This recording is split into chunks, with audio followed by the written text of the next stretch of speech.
A day of mourning turns into a moment of reckoning. Netanyahu says, "We brought back all the hostages." A voice cuts through. Some were killed in tunnels. Grief meets doubt, unity fractures in public. In a nation still at war, the question lingers. What truth is being remembered, and what is being challenged?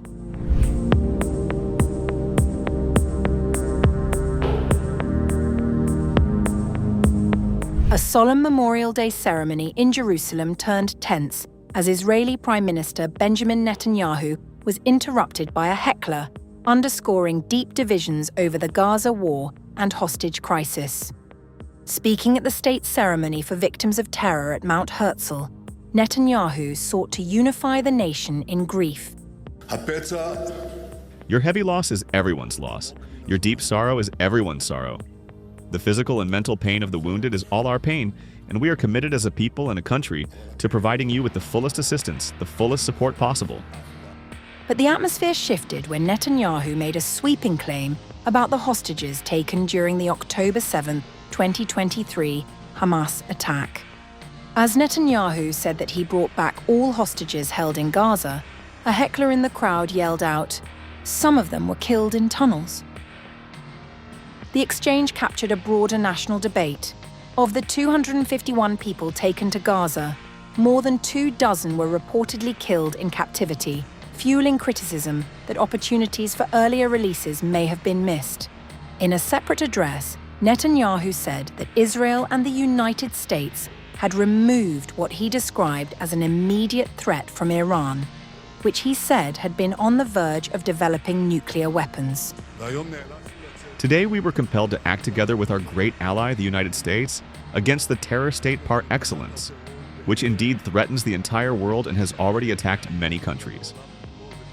It attacked their civilians with powerful ballistic missiles and sought, and indeed, was on the verge of developing the ultimate terror weapon, nuclear bombs.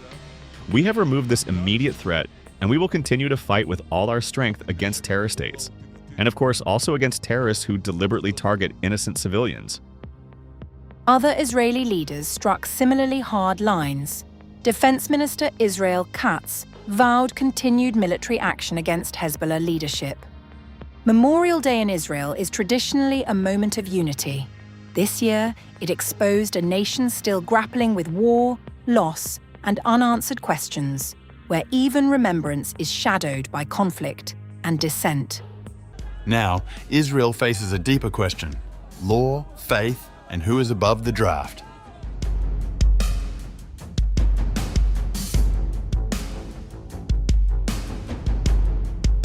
Hundreds of young ultra-Orthodox or Haredi men clashed with Israeli police in Jerusalem.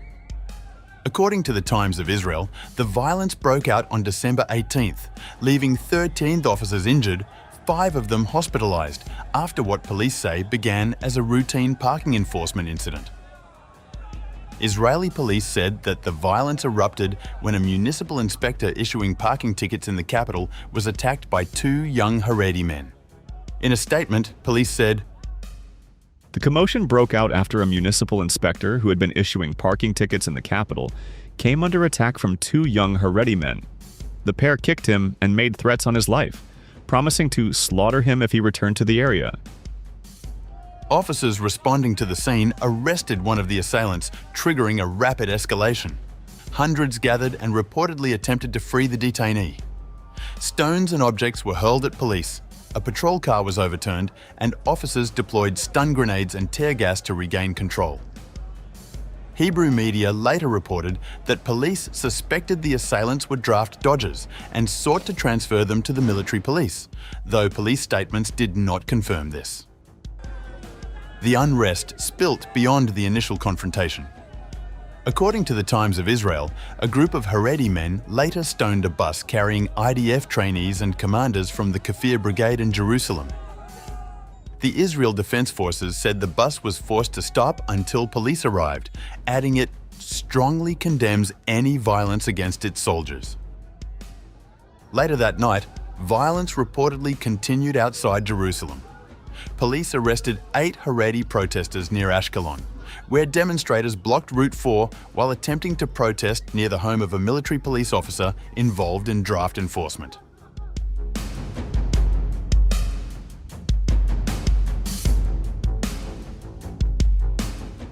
The riots drew swift condemnation across Israel's political spectrum, with senior officials warning of a breakdown in law enforcement.